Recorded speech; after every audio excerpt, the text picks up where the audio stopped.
Welcome to Whips in the Dungeon. I'm Dex.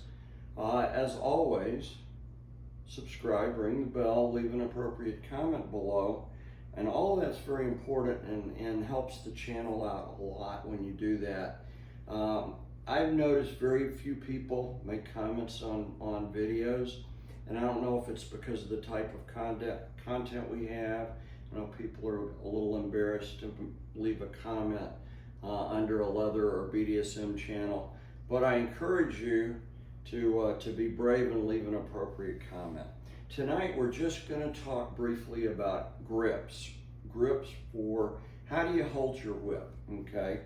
And I've always taken, with the Whips in Dungeon approach, have always taken an adult learning theory approach, that adults learn new skills quicker or acquire new skills quicker by relating them to skills they already have, okay?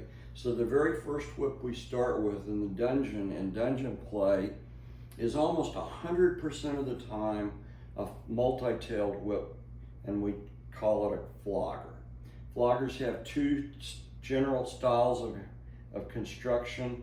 One will be a traditional handle, okay, that has the tails, pineapple knot, Turk's head, and the other type of construction we see very frequently is what's called a finger flogger, and you'll just have the tails and there'll be two loops that you put your fingers through and you throw it. That's hence why it's called a finger flogger. You throw it using the fingers of your hand, and you put it over any fingers. I generally put it over my first finger and my middle finger, okay, and you swing it. It's thrown thus, okay, but that's the grip for holding it, okay. If you're used to throwing a finger flogger a lot and you pick up a regular flogger, you might find it more comfortable to grab it again between those two fingers and hold it like that and throw it like that, because you've got all this mileage throwing finger floggers.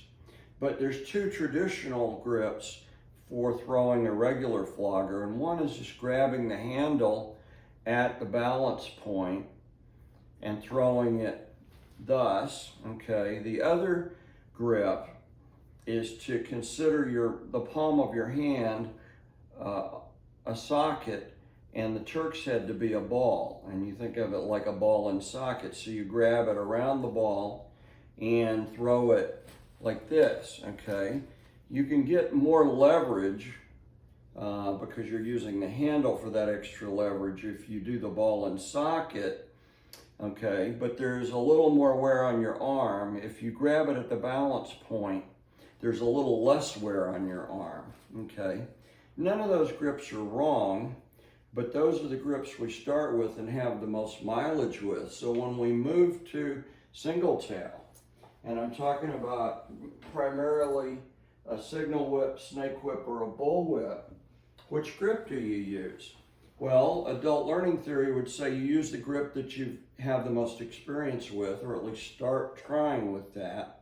Okay, so if you've been throwing finger floggers exclusively, you might find holding your signal whip between two fingers to be the most comfortable for you, because that feels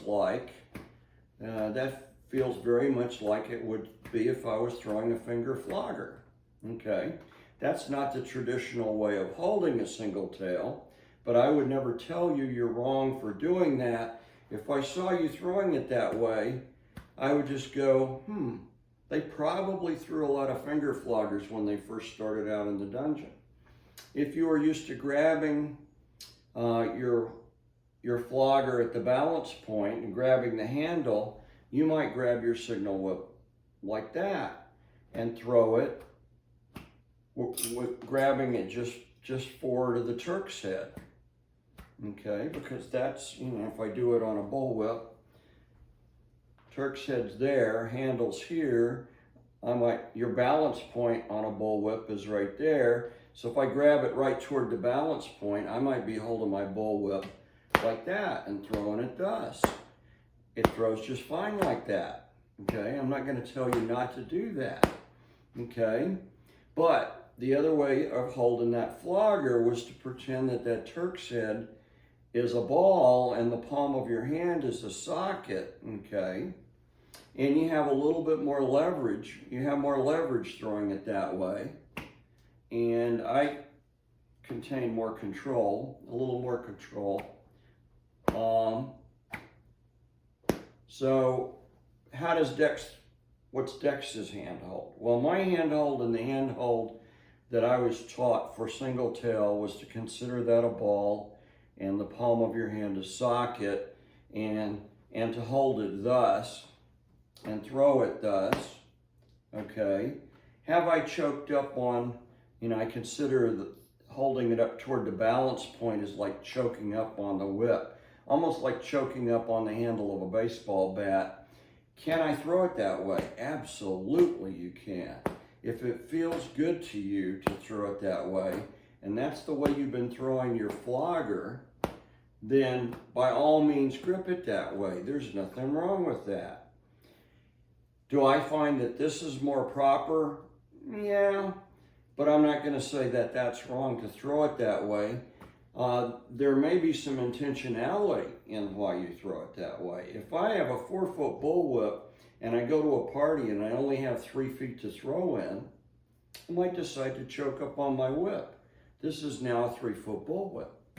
Okay, it's not a 4-foot anymore. Would I throw it that way all the time? Absolutely not.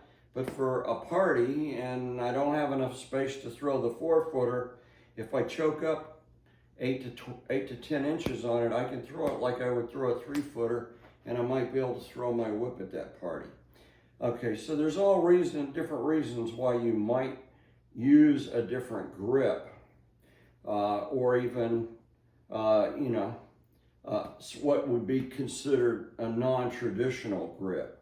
The traditional grip would be the ball and socket in the palm of your hand. But these other grips I've showed you are certainly viable.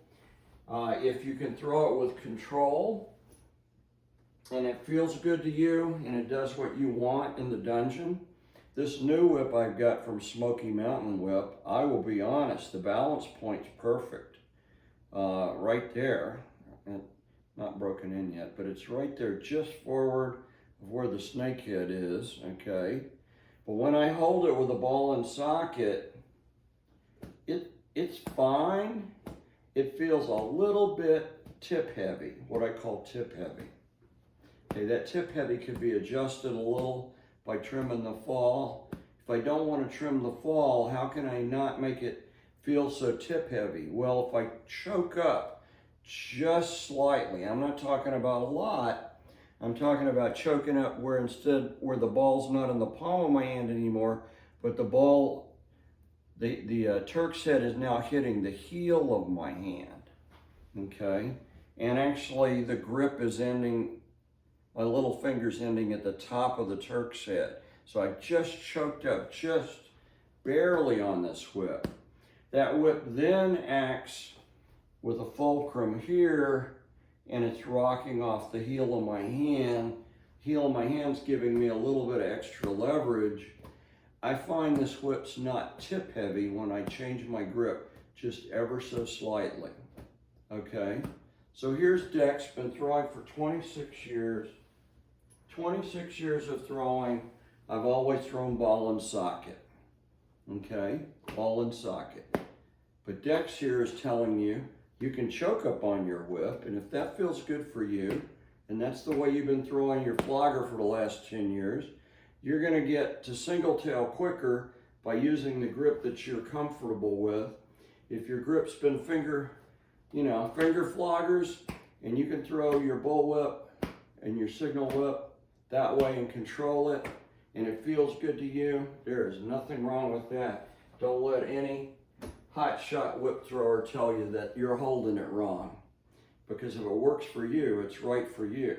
So here Dex has been ball and socket guy for 26 years. I get this whip from Smoky Mountain Whips, and I swear, if I choke up a little bit on it, it's not tip heavy anymore.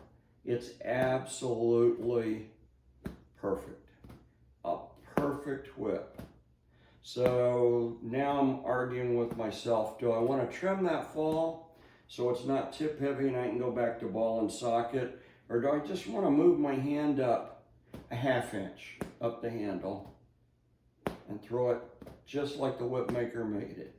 Right now I'm throwing it just like the whip maker made it, and it is making me happy. So we have different grips. We looked at different grips. This video is a little longer than I want it to be, but I'll tell you what, if you made it to the end, give yourself a thumbs up and leave me an appropriate comment. As always, thanks for watching Whips in the Dungeon.